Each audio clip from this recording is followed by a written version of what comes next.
পাকিস্তানের উত্তরাঞ্চলের বিভিন্ন এলাকায় হঠাৎ বৃষ্টি, ভারী বন্যা ও ভূমিধসের কারণে অন্তত ৩১৭ জনের বেশি নিহত হয়েছেন। এদের মধ্যে বুনের এলাকায় নিহতের সংখ্যা ২১৩ এর বেশি। এছাড়াও বিভিন্ন জেলা থেকে বহু আহতের খবর পাওয়া গেছে। প্রাদেশিক ও উদ্ধার কর্মকর্তাদের তথ্য অনুযায়ী খাইবার পাখতুনওয়ায় ২০০ জন, বালতিস্তানে ১২ জন এবং আজাদ জম্মু কাশ্মীরে ১৯ জনের মৃত্যু নিশ্চিত হয়েছে। পরিস্থিতি এখনো অনিশ্চিত হওয়ায় মৃতের সংখ্যা আরও বাড়ার আশঙ্কা করা হচ্ছে।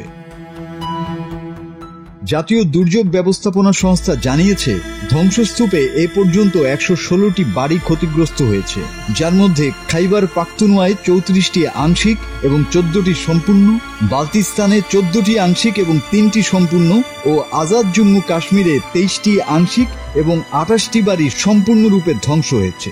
ধ্বংসস্তূপে বহু বাড়ি ভেসে গেছে এবং একাধিক এলাকার যোগাযোগ ব্যবস্থা বিচ্ছিন্ন হয়েছে। মোবাইল ফোন টাওয়ার ক্ষতিগ্রস্ত হওয়ায় বন্যার কবলে পড়া অঞ্চলগুলোর সঙ্গে বিচ্ছিন্ন হয়ে পড়েছে সারা দেশের যোগাযোগ ব্যবস্থা।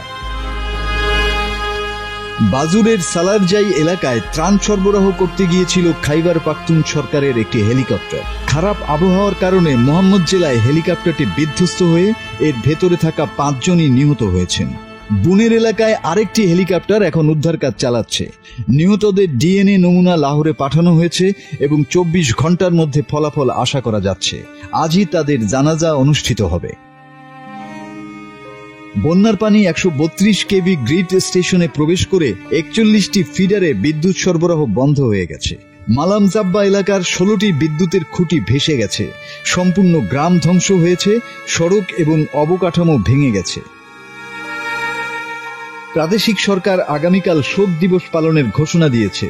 সার প্রদেশে জাতীয় পতাকা অর্ধনমিত থাকবে এবং নিহতদের রাষ্ট্রীয় মর্যাদায় দাফন করা হবে। খাইবার পাখতুনের প্রাদেশিক সরকার পরিচালিত পাকিস্তান তেহরিকে ইনসাফ দলের চেয়ারম্যান ব্যারিস্টার গওহর খান সতর্ক করেছেন, বুনের মৃত্যু সংখ্যা আরও বাড়তে পারে। তিনি বলেন, এই মুহূর্তে রাজনীতি করার সময় নয়।